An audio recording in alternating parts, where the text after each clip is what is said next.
All right. Well, it looks like we've got a big crew. Why don't we go ahead and get this kicked off? First of all, I'd like to just thank everyone for showing up this afternoon. I know your time is extremely valuable. We put together a webinar today based around security, cybersecurity, demystifying security. And so when we look at that today, what we're going to do, Katie, if you go to the next slide, one of the things we want to do is just start to take a look at cybersecurity, what that means to organizations, and some of the different things to take a look at. But when we look at that today, what we're going to do is we're going to break it down into two different sections here today. It's a little bit different than what you might get from a normal webinar just based on security. So today we're going to break this down, and it's going to be based on cybersecurity insurance, because I think that that's something that's extremely important to the market as a whole, as well as cybersecurity in terms of, hey, how do we protect your organization? What are some of the things that you really need to look to do? My name is Brian Parsons. I'm with Mejeticks. I'm the Chief Revenue Officer here at Mejeticks. Mejeticks, we're an independent technology services consulting firm, and we help our clients evaluate, purchase, and ultimately manage their technology solutions. We work in a number of different buckets, from network, data center, cloud, voice infrastructure, and obviously security. And that's why we're joined here today to have some conversations around things that are important to our clients. With us today, we have two very esteemed individuals that I'd like to introduce. First, Tommy Mixon with USI is an executive risk consultant. Tommy, thank you for joining us today. We're looking forward to the conversation on cyber insurance, as well as Jeff Halfcoat is a solution engineer from Telarus, specializing in the security vertical. Jeff has over 30 years experience helping organizations actively combat cybersecurity, helping companies with cybersecurity. There you go, getting tongue tied right out of the gate. That's how we do it. But before we get started and kind of dive into the conversation, one of the things I'd like to do is let's take a look at the landscape of what's going on today with cyber. As you know, it's all over the news. Organizations are being affected on a daily, weekly, monthly basis. We hear about the organizations like Target and coming in through the air conditioning units and Colonial Pipeline. Those are the things that we hear about today. Some of the things that you don't hear about as we think about organizations that are actually affected by what's going on in the market are your typical enterprise organizations. And we've seen, through the clients we work with, we've seen organizations as small as, say, 20 employees have a cyber event that they have to recover from, and then up to organizations that are much larger and more prevalent in the market, that they've got people knocking on their door every day.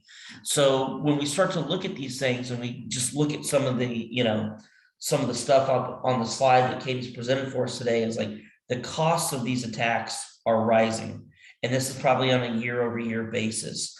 And then the real crux and the hard part about this is where do you get the resources to help combat what's going on? Because it is an changing market, and there's not really a silver bullet to help you fix what you're working on. We can look at the job openings here. There's 2.7 million openings in cybersecurity right now. And these are things that we go through with our clients on a pretty regular basis when they're looking to tackle different initiatives and what they need to do. So, Katie, thanks. First, what we'd like to do is, I think we're going to kind of move towards the cyber insurance side of the house. And Tommy, if you could kind of jump in here. Tommy, can you tell us a little bit about, overall how USI how do you help your clients go out and actually procure cyber insurance? Sure thing. So everybody, I'm Tommy Mixon. I'm an executive risk consultant at USI.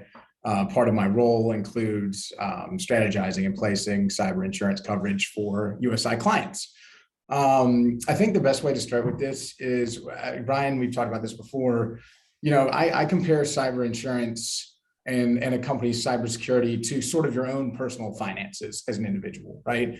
you've got your real estate, you've got your cash holdings, you've got your retirement investments, you've got your liquid stock, you've got all these different things, your personal net worth, insurance, right? Personal insurance, whether it be life or home or auto, that's for, emergencies and in case things go wrong. And it's the type of thing where you want to have it when you need it, not need it and not have it.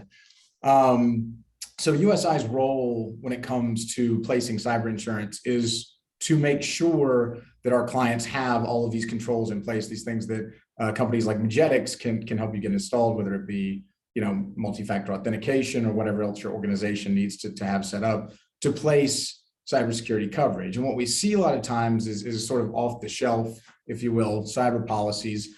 They have a lot of exclusions. They have a lot of provisions in these. I mean, some of these contracts can be, 100 pages and hard to read through all of that legalese. And we'll see, it looks like somebody has $5 million of cyber insurance coverage, but there's a little pesky endorsement in there that says, in the event that there is no multi-factor authentication in place on this device, this $5 million claim is now no longer covered, and that's on you. So at USI, it's really a two-pronged approach. One, we want to make sure that you have all the security measures in place that you need. And two, we want to make sure you understand the coverage that the market is bringing you. It's our role to go out there, source those options for you, get you the best deal, but only after you've set up your organization the way it needs to be set up. Well, and Tommy, I'm glad you mentioned that because I think that was one of the real cruxes of why we wanted to bring you into this webinar, is because it's not necessarily about an individual provider. It's about finding the right provider for your clients and putting those two together. One of the things I'd like to dive in a little bit as we start to think about cyber insurance, and these are things that are prevalent in the market that people are hearing about, but obviously the market has changed. Cyber insurance is something that's, it's not like our auto insurance, right? Auto insurance has been around for years, since probably the early 40s or 30s when we started to get cars. Cyber insurance is something that's really evolved, I would say, probably here, last 10 years, something along those lines. It started to really kind of pop on the radar. And as that's happened, we've also seen the industry start to change. Could you kind of talk to us a little bit about some of the trends that you're currently seeing, like in the insurance marketplace, just from like amounts that are available and different things along those lines? Yeah, I'd be happy to. So the thing to remember here is, and we've discussed this before, Brian, but the thing to remember here is that, insurance companies are not public services. These are for-profit companies that exist to make money for their shareholders. Now, the services insurance companies provide are vital and essential to the American economy, yes, but they do have to turn a profit. So like any line of insurance, what happened with cyber was when they created the cyber insurance product, it was extremely cheap because there was no claims. There was no level of sophistication. There was no widespread hacking of systems. There was no, I don't even think cryptocurrency existed yet when cyber insurance was created. So it was a way for insurance companies to sort of make additional money on a product that they were still trying to sort out what exactly it was. Now as this market's evolved, every year you see insurers pulling back on coverage and the rates becoming more expensive. The premiums are becoming more expensive because the frequency of claims is higher. I started my career as an underwriter at American International Group, or AIG, as some of you may know it. And at that time, AIG was the largest aggregator of cyber data in the world because it had more cyber insurance policies than any other company, to the point that AIG maintained a register of what they called verified hackers, which were people that were hacking into AIG clients and were deemed trustworthy enough for AIG to actually pay the cryptocurrency ransoms that were, a part of the cyber insurance policy to unlock their systems. And then they knew that these hackers were good for their word and wouldn't come back again. That was how much data AIG had collected, was that there was actually a good hacker registry of we can pay them and trust them that they won't come back. Now, as we've seen, it's kind of snowballed into the Wild West. Toyota the other day, this is all public information. they're losing what, $250 million a day because their plants in Japan have been hacked and shut down. I mean, how do you put a price on that? But Brian, to answer your question and to wrap it up, claims are through the roof. I mean, you just said, the average breach size has reached over $4 million. It used to be off the shelf. A cyber insurance policy would cover you for $10 million, and it'd be somewhere between $25,000 and $50,000. That would be the annual premium for that coverage. And now we're seeing clients with no claims get their coverage cut from $10 million to $5 million, and their premiums are going from $50,000 to $100,000 for half as much coverage. Yeah. So I mean, as you all can see, there are changes going on as this industry is evolving, and that's why it's important to work with people that are third party, that are not tied to maybe say one individual company, and can go out and help you find the best policies to protect your company. We all know insurance. Insurance is a cost. It's a cost of doing business, whether it's, your auto insurance, business insurance, or what that looks like. And cyber insurance, right, wrong, or indifferent, because of today's environment, has become a part of doing that business. One of the things I also wanted to talk to you about, Tommy, is just some of the things that we've seen as third-party consultants here in the market, as it actually ties back to different insurance companies, not necessarily from the broker perspective, but actual, the provider side of the house. Is like, we've started to run into a couple instances here where the insurance company has actually tried to dictate who the client can work with for their cyber insurance. And I'll be honest, for everybody here on the phone, like, originally when they came, we said, oh, this is definitely a little bit different. And then we started to really dive into the company that this insurer was actually recommending that they use. And at that point, then it got really strange, because that company was actually based in the UK, had a total of about 15 employees, and had been around all of since 2018-19, right? So just because your insurer tells you something doesn't mean you always have to listen. And that's part of why we were able to get with Tommy. So Tommy, could you talk a little bit about, like, is that stuff that you're seeing in the market, and what does that typically mean for actual end clients that are out there shopping? Yeah, well, really, it's the same. This is one thing that cyber insurance has in common with all lines of commercial insurance. It's about the story that we tell. Me as your representative, USI as your representative. It's the story that we take to the 100 and however many insurance companies in America that we're appointed to negotiate insurance on behalf of our clients with. And when you see that's the problem in our industry, is one of the biggest differentiators we have is level of service. I mean, overall, as the insurance industry, no matter which shop you go to, the services on paper are the same. But really what you're talking about, Brian, just boils down to laziness. And we see it in our industry all the time, of people who just either refuse to move forward or do things a certain way because that's the way they've always been done. But as you can see, looking at the cyber market is a perfect example, that doesn't work. Things change and you have to make adjustments or you're going to get left behind. So for us, every insurance company that we would go to is different. Every insurance company has a different appetite, right? Like, for example, there are some companies that like the oil and gas business. There are some companies that like healthcare. There are some insurance companies that like private equity. And we have relationships with those people at the executive level. And our role is, through our pipeline calls with these insurance companies, to figure out, okay, who have we brought in, like with the Mejeticks, okay, who likes IT consultancy? Who do we know? What underwriters do we have relationships with? Let's get Brian in the room with the underwriters. Let's get these people to meet each other. Let's have a real relationship. And that's how we distinguish our services, is we make it about people. It's not about numbers and things on a page. And we drive better outcomes that way. Right. And so, Tommy, when you talk a little bit about, like, certain insurance's propensity to do business within a certain vertical, is that related just to cyber insurance, or is that kind of their overall structure for all insurance that they provide? It's generally across the board. I mean, there's some lines of business that anybody will write.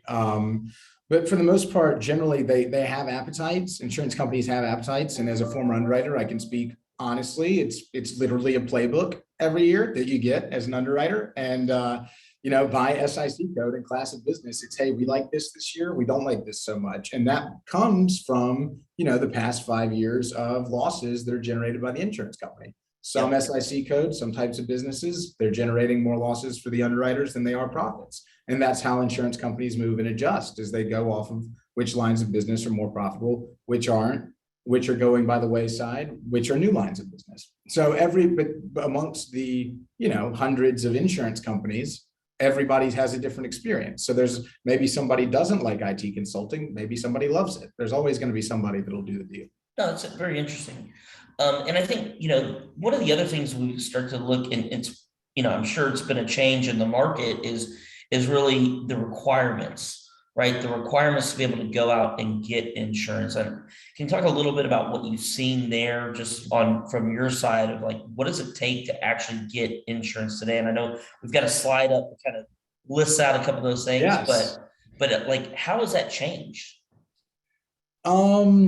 It's a little bit like what I touched on earlier. It used to be go fill out an application. Here's your cyber insurance. We'll never talk to you again and we'll take your money. There was never claims. That was just how it worked at first.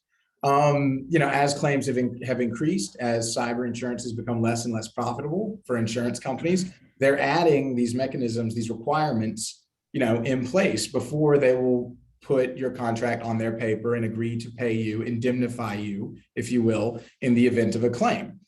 I look, it's sort of like, a property insurance rate or a flood insurance rate. If you've got a property in the heart of a flood zone, right, the insurance is going to be a lot more expensive than it will be if it's up on a mountain.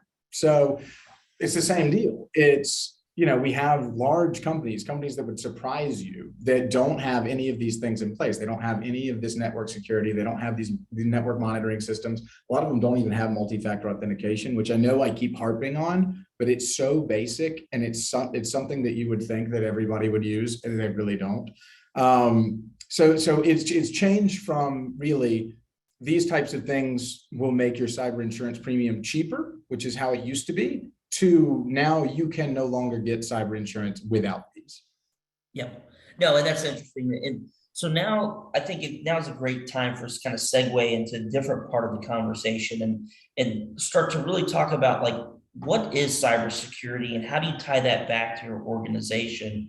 I think, and Jeff, I really appreciate you taking the time out of your day to be with us today. But, these are the things like, when we looked at the last slide of like, hey, here's all the different widgets, Jeff, I think this is where you start to come in play as a third-party consultant that actually helps companies from a technical perspective understand what they're doing. And, I'll let you kind of go into it, but my opinion of this is kind of all starts with the framework, but you're the smart guy on this. So you tell me what you think about it.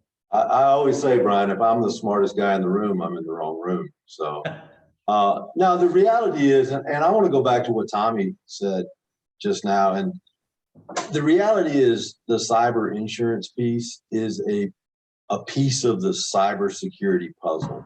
Right? And exactly what Tommy said was, used to be, you check a few boxes, submit it, write the check, all good, right?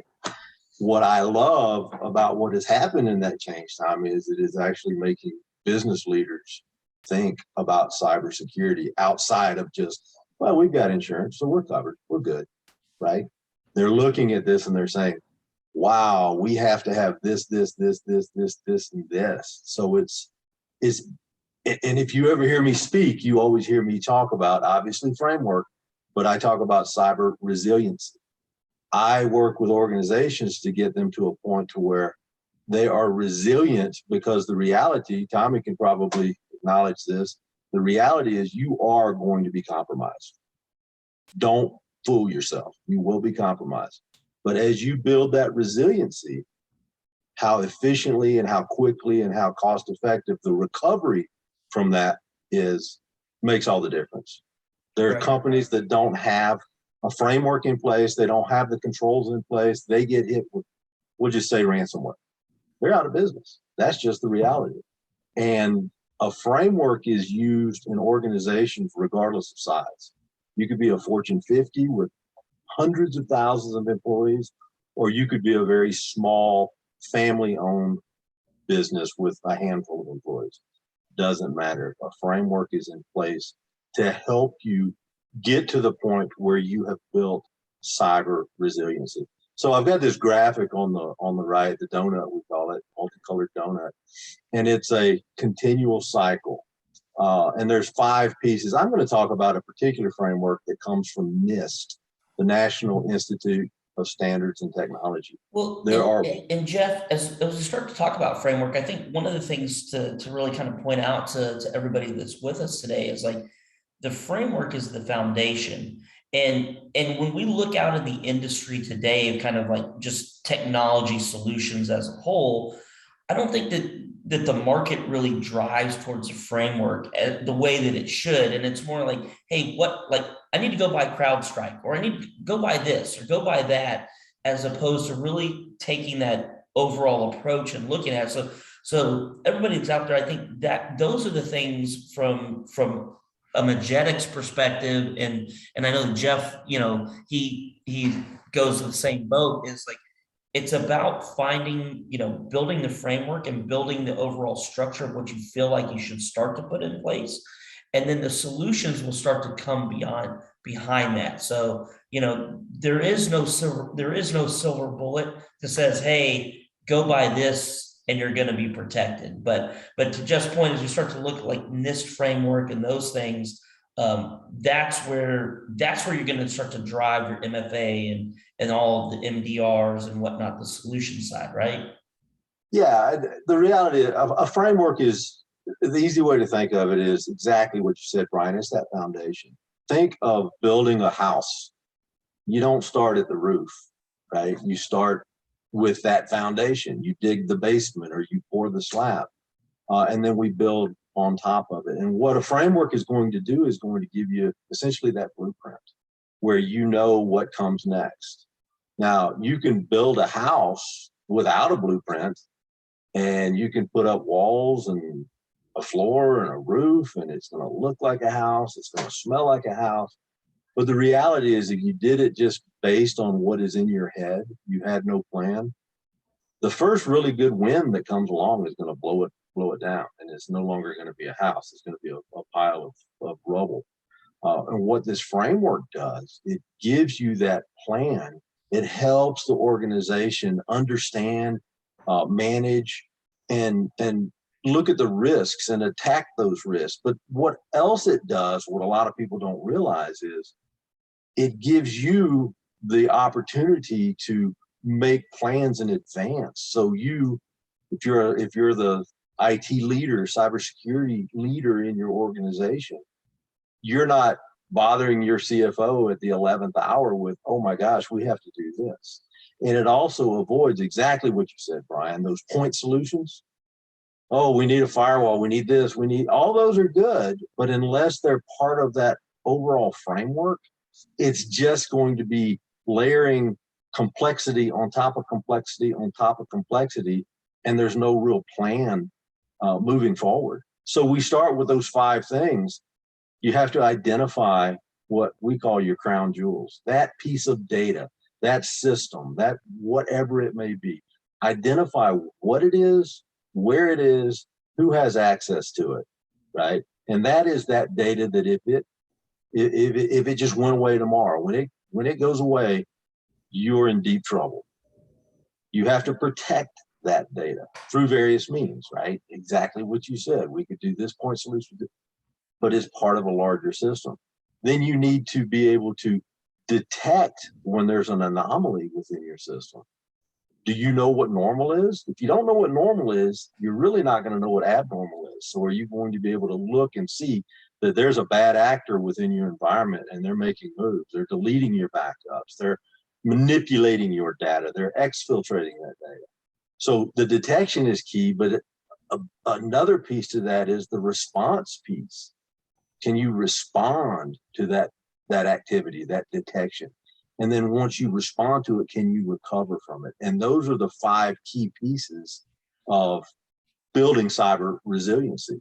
And so using the NIST framework, you can see the bullet points here is It's a common language. It's not just used for cybersecurity. It can be used for a risk management program throughout. And remember that cybersecurity risk or IT risk, whatever we want to call it, is a business risk, no different than those other business risks that we have. It's adaptable to all sorts of different technologies. It's international standards. So if you are in a NIST framework, and again, I'm going to say NIST is just one of the frameworks. It's considered a gold standard, but there are multiple frameworks that can be applied. But it goes across the board. So if you're in international settings, just domestic and international, it feeds to those other places. And it's also a living document. It moves, it changes, it's adaptable to your needs. And it works in many industries, private sector, academia, public sector, healthcare. It is your plan moving forward. Well, and as Jeff, when we look at it, we talk about the living document piece. I think that that's an important thing for everybody to understand. And it's always, is a living document. Yes, it's a living document, but there's a reason why it's a living document. And part of the reason why it's a living document is because when we look at, specifically cybersecurity today, it is an ever-changing battle that is being fought on the front lines. There are new things that come out repeatedly that you have to block against. There are new URLs, there are new geographies in the world that are attacking.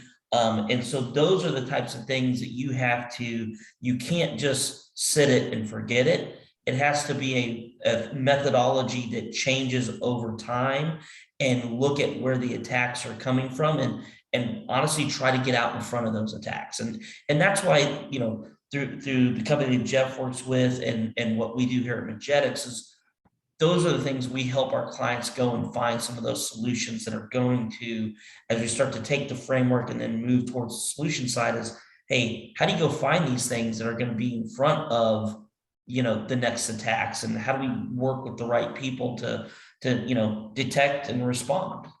Well, and one of the key elements is exactly what you said.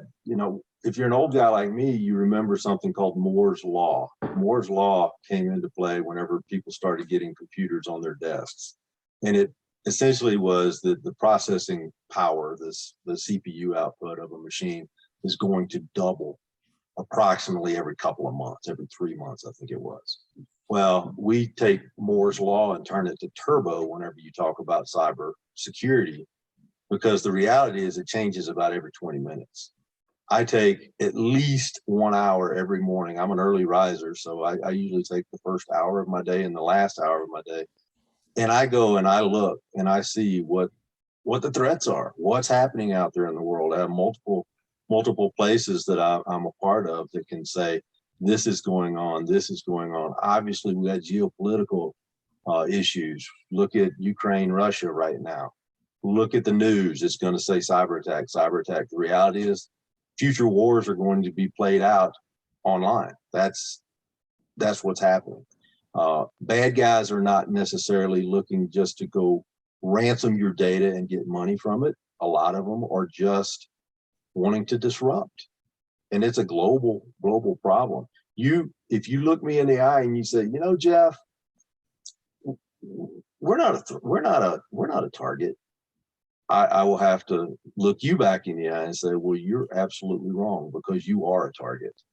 You may be collateral damage in a larger attack, but you are a target. If you have data, and I don't know an organization out there today that does not have data, you're a target, and you are going to be actively attacked, and you will be compromised. How you respond to it, how quickly you can detect it, how quickly you can respond to it, and how efficiently you can recover it is the difference in your business, your organizational survival.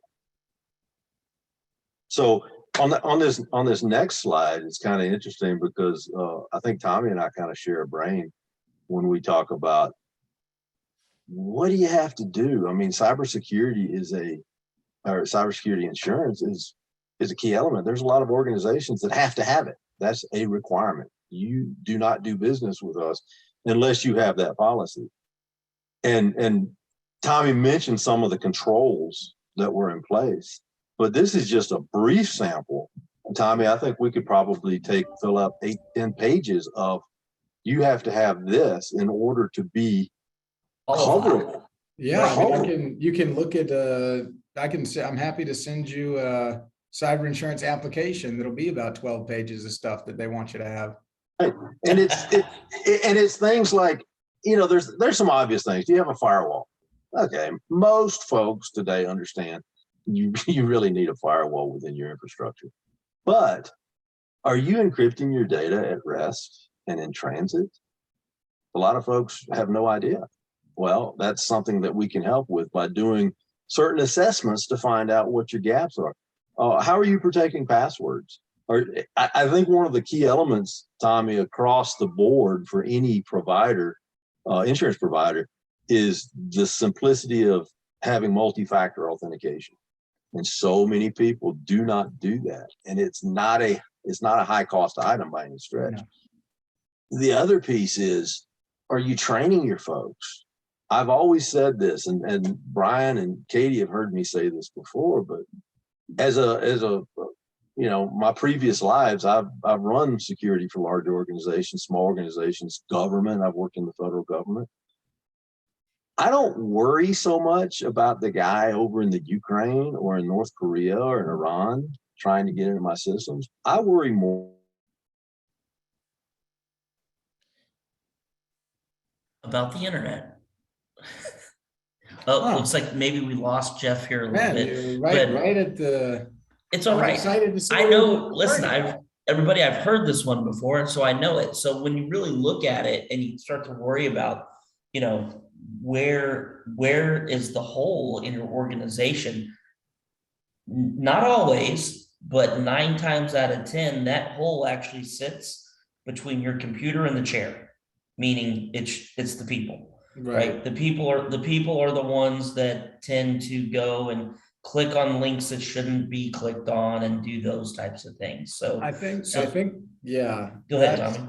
Yeah, well, I was just going to say, I think, I want to talk about a little bit about the training aspect, right? I mean, I imagine everybody on this call, to some degree has worked from home during COVID, right? I think that's a fair statement. The word training, this is not the check the box, like internal intranet slideshow and then a couple of questions. This is not what we're talking about. I mean, we're talking about actual, like, remote randomized tests, like fake phishing emails, fake false check requests. I mean, that we at USI, we do that, and as well as firms like Mejeticks and elsewhere. I mean, there are systems that will actively rate your employees and tell you which ones need additional training should they fall for those fake spam emails and things. Right. Like that. No, and those I have personally fallen for them before.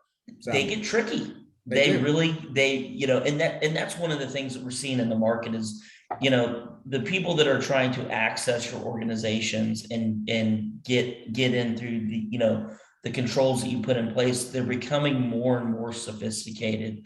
And you have to really be careful, but it does. You have to go through, and if you're not doing it today, is start to put a plan in place to train your employees. And there are organizations that actually help with that. So like when you start to look at, penetration testing, right? That's something that we've helped a number of companies with that said, hey, let's start here. And so they will come in and they'll actually say, okay, how do we get in? Let's test penetrating. Then from that point, they'll look from, after they'll go through, they'll say, okay, here's what we found and how we're able to get in. Now let's start to put together an actual social engineering program, i.e., because that's what the hackers are doing.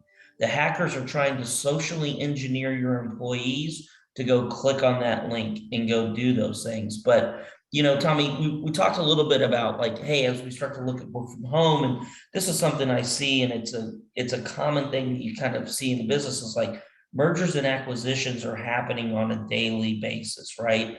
Companies are joining, breaking apart. You've got third-party contractors that are accessing systems to proprietary information because they have to for that business to be able to operate. Well, one of the things as a business owner and, IT executive, you need to sometimes take a look at is the old way of gaining access, i.e. through VPN clients and whatnot, like the game has really changed. And so where that's kind of started to move to is like you're building a barrier around your company and start to look at software defined perimeters and things along those lines to change. So how do we protect that? How do we update our firewalls and give them the best the best policies possible? How do we start to geographically block countries that we know are not going to be sending business to us, right? If you're a local company based here in the United States and 110% of your clients sit in the United States, you probably don't want to take traffic from the Middle East or the Asia Pacific, right? Because that's not your clients. And there are solutions out there that can help you start building that perimeter, building the fence is what I like to call it. And those are things, Jeff, now that Jeff's back, he can kind of speak to it a little bit. I got hacked while I was sitting here. It happens, Jeff. It happens to the best of us. But those are the types of things from a business owner perspective for you to start really thinking about, and how do you mitigate? How do we start to mitigate those things? And the other reason that Tommy's here is because you can't mitigate everything. You hope that you can mitigate everything, but you can't do it. So it's a multi-pronged approach. It's about putting in place the best countermeasures that you can and being thought forward in that manner. But then also saying, hey, I know I'm not going to stop everything, so I need to be protected. Just like when we drive our cars, we never drive our car expecting to get into an accident. We learn, we get better, but we know at some point we're probably going to be in an accident. And when that happens, that's when you rely on your insurance. But it's also about, there are other things that really come into play, and Jeff, we might want to talk about this a little bit. So there's the kind of I don't call it entry level, but the standard security solutions that companies always look at. And we're talking, like MFA, the firewalls, MDR type solutions, software defined perimeter, those types of things. But one of the other things I think from an organizational perspective that companies really need to take into account is their disaster recovery and business continuity plans. Oh. Those are the areas because like we've talked about during this webinar, it's not about if, it's more about when this is going to happen. And so when this happens, how do you recover? Well, that in my opinion, Jeff, that's all about disaster recovery, right? Yeah, absolutely. If you look at this last required control on the slide right here, it's not do you have business continuity plans? Do you have disaster recovery? Do you have incident response plans? That's great that you have them, but do you test them? Do you have exercises? As a former IT leader, I would have exercises quarterly. And it was not necessarily just a tabletop exercise or a walkthrough type exercise. I would turn things off and say, what do you do? Right. And it would usually not be at the best time. Right. It would be, you're done. What do you do? And pull out your plan, look at your plan. And what that does for an organization is prove that you have a good plan. It gives you the opportunity to make adjustments to that plan. And it causes people to constantly review because they would never know when that exercise was going to kick in. Sometimes I would let a couple of people know, key individuals, to make sure people weren't on vacation. But bad things don't happen between Monday and Friday between 8 and 5. Bad things happen at all hours of the day, of night.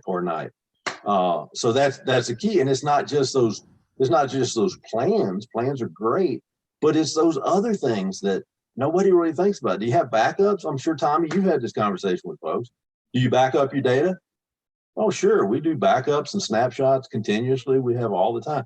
When was the last time you actually tested a backup? And, Is it and actually restored from it, right? is it actually restorable? Right? I've got folks that have had, oh yeah, we got all the backups, and then they go to do a restoration and they don't work. Mhm. So, or oh yeah, we back up to tape. Well, when was the last time you saw a tape drive? I was with an organization just recently, within the last couple of weeks. They told me that, and this was a fairly large organization, that they went out to Best Buy and purchased a whole bunch of thumb drives. Those thumb drives are what they back up to, and those thumb drives are just sitting on somebody's shelf somewhere. It's better than nothing, but can you imagine in a real event where you had to make an emergency restore, trying to figure out what thumb drive had what data in what order? So those are definitely things to think about. And this is all going to play into that side. And I think a lot of this is going to come through exactly what we've been talking about. Organization is looking at getting cyber insurance, a cyber insurance policy, because maybe they have to have it in order to do business with certain entities. Maybe it's just a requirement of their organization regardless. Or But maybe they want to sleep at night. maybe they want to sleep at night. Well, And I'd like to touch on that a little bit, Jeff. What we're seeing as far as requirements and where it's all moving on this stuff is we're going to see it at the state level. We're going to see Oh, yeah. state level insurance requirements in place. Some states have it already, but the way you know they're moving that way is even though some states may not require people to carry cyber insurance, almost every state is set up because insurance licenses. My Texas Department of Insurance license is governed. That's governed by the state of Texas. That's a state body. Every state's different. All the insurance boards of every state are reviewing these requirements. What do we need to put in place? What are the business requirements? At what level? At what revenue threshold? Who needs what? You know, they're not just going to do a broad stroke. Everybody needs cyber insurance. I mean, what does that even mean? You know, but whenever that happens, you see a trickle down deal of, okay, now the state's requiring it. Now my bank is requiring it. My lenders are requiring me to have it. And that's unfortunately when people really start caring. The state can say, okay, fine. They'll give you a window to figure it out. But if your banker, you know, if your line of credit is dependent on you having X amount of coverage, you better believe I'm their first call. Absolutely. And that's something that I think exactly what you say, we're going to see more and more of. And it's, you know, you mentioned this earlier, Brian, but, you know, there's a certain technology in place and it's called zero trust. You see it called ZTNA. Zero trust means something different to whoever you talk to, right? There has been a lot of chatter out of the government administration from the White House, Pentagon, that all organizations that do business that are government organizations, or if you do business with the government, you must have zero trust in place. Well, that's okay, but so many people are like, okay, we need zero trust. Well, before you get to that, you need this, right? You need to ensure that you have these other pieces in place. And it can be a nightmare for individuals to go, what do we do? I have no idea. And that's where we come in, right? I work with providers across the board that look at, you know, you're working with Tommy. Tommy's helping you get that policy, but Tommy has identified you got to have these things in place, right? And we can work through that in a consultative role, obviously with Brian, to get the right people in there that can help you develop those policies that we talked about. You don't have the BCP, you don't have the DR, you don't have incident response. We can help you with that. Oh, you want to do business with the government? Well, we got to make sure that you're part of the CMMC program to ensure that you're following the right processes and have the right things in place. It can be very scary. And people ask me, say, well, what's the number one industry that's a target? They're all a target, right? So you all, regardless if you're an insurance company, a lumber company, a bank, a hospital, or a school, you're a target. And you need to have these things in place, not necessarily to this huge multi-billion-dollar layer that a large organization may need. You can't afford to have a to build your own security operations center. You want to stack people, right? A security operations center is going to be that group that is constantly watching your infrastructure, that is hunting for the threats within your environment. I just ran the numbers, and regardless of the size of your organization, it's going to cost north of $1 million per year for you to do that. And it's going to take you between 1 and 2 years to get it actually stood up. The problem is you're going to hire people, you're going to pay them a decent salary and give them a really cool title like cyber security analyst. They're going to stick around for a couple of months and get a few really sexy certifications.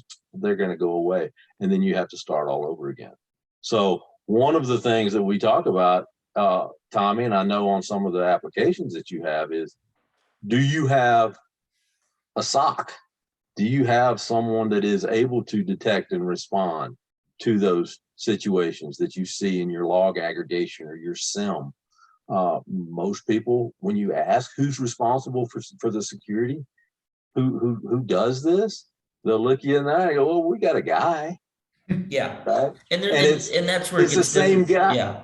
It's the same guy that probably runs the help desk, that configures firewalls, that probably changes the toner cartridges in the printers when they go away. He or she does not have the time, patience, or energy to spend the focal time on ensuring that the infrastructure is secure.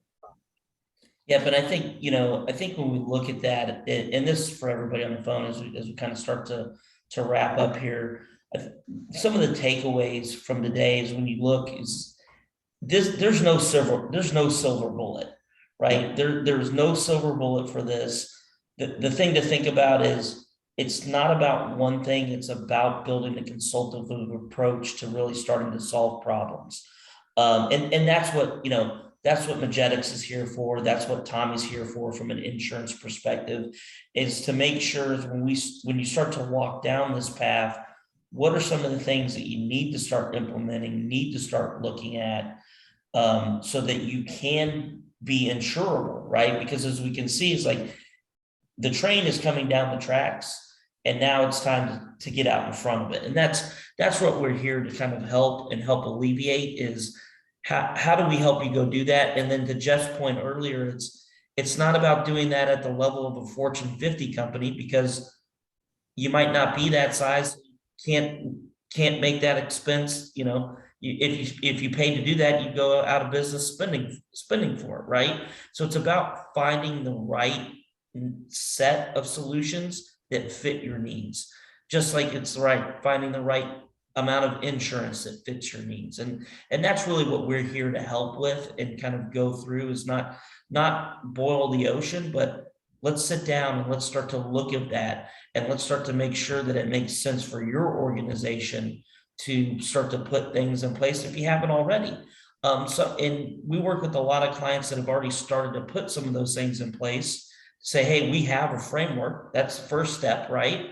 And then how do we want to go fill in some of the gaps? So just know, no matter where you are in the journey, Mejeticks is here to help. Jeff and Talaris are here to help, and Tommy and USI, we're all here to help you kind of walk that path that you may be walking down. And so before we wrap up, I wanted to just throw it out there for anybody. Are there any questions out from any of the attendees today on any specifics that you may want to know? I know we kind of went from a high level perspective, but I think for security that makes sense until you really start to dive in and understand where each organization is that you're working with. Brian, I've got one for Jeff to warm us up while people think about questions.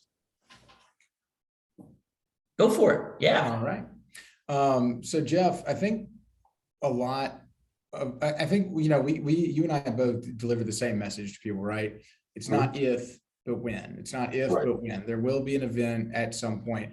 And I think the reason that doesn't resonate with a lot of people is that they don't understand the nature of what a cyber breach is and where it really comes from. It's not, and tell me if I'm wrong here, and I want to get your thoughts on this.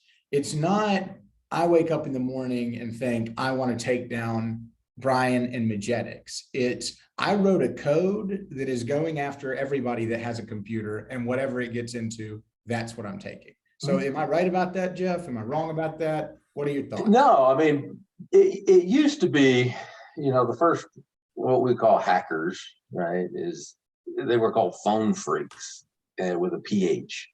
And their goal in life was to make free long distance phone calls. That was what they did for fun, right? And as we've moved more and more into the current state, these cyber criminals, and they are criminals, right? I used to be a federal officer, so I've worked around criminals a long time. They are not unlike what you think of when you think of the mafia of old. They are businesses that are in the business of making money through ransomware, causing chaos through just disruptions, taking people's data and holding it hostage for potential blackmail purposes. So you're right, there are those people that do wake up in the morning, and we call them with kitty scripts, for instance, and they say, I just want to see what this will do. I want to see what kind of chaos I can cause. Or there are also these organized groups of individuals that are attacking directly organizations. They may be nation states that are doing it. They could be looking for a particular industry and want to disrupt that. If you can remember the JBS situation that happened not long ago. I'm in Denver, Colorado. It was just up the road from me. This is a meat processing plant, right? They process animals, pigs and cows, to make ribs and briskets and things of that nature. They were attacked by ransomware. Well, what does that do to me? What does that mean to me? Well, I fancy myself a pit master. I love to cook. I love to barbecue. Well, even today, and this happened several months ago, even today, I can't get a hold of pork baby back ribs because they're so outrageously expensive because of that. So there's a downstream effect to all of this. Right. You can buy ransomware off the shelf. Go onto the dark web. You can buy DDoS. You can buy all of these things that are already kind of pre-compiled for you, and you just run them from your computer. I have samples of things that I could do right now that could cause chaos. I happen to have a sense of justice and a stronger morale than a lot We're glad of you folks. don't like to cause chaos, Jeff. Right. No, But you have to think like a bad guy to understand what the bad guys are capable of doing. That's very true. No, and so everybody, I think this is a good spot, like, for us to kind of wrap up today. And I really appreciate everyone's time. Tommy, Jeff, appreciate your time. Katie, thank you for moderating with the slides today. And like always, if you have any questions or any follow-up that you'd like, please feel free to reach out to myself or anyone in the team here at Mejeticks, Tommy or Jeff. We're here to help. Go forward and be safe. And if you need anything, please feel free to reach out. Thanks for having us, Brian. Thanks, Brian. Thanks, Appreciate everyone. it. Thanks, everybody.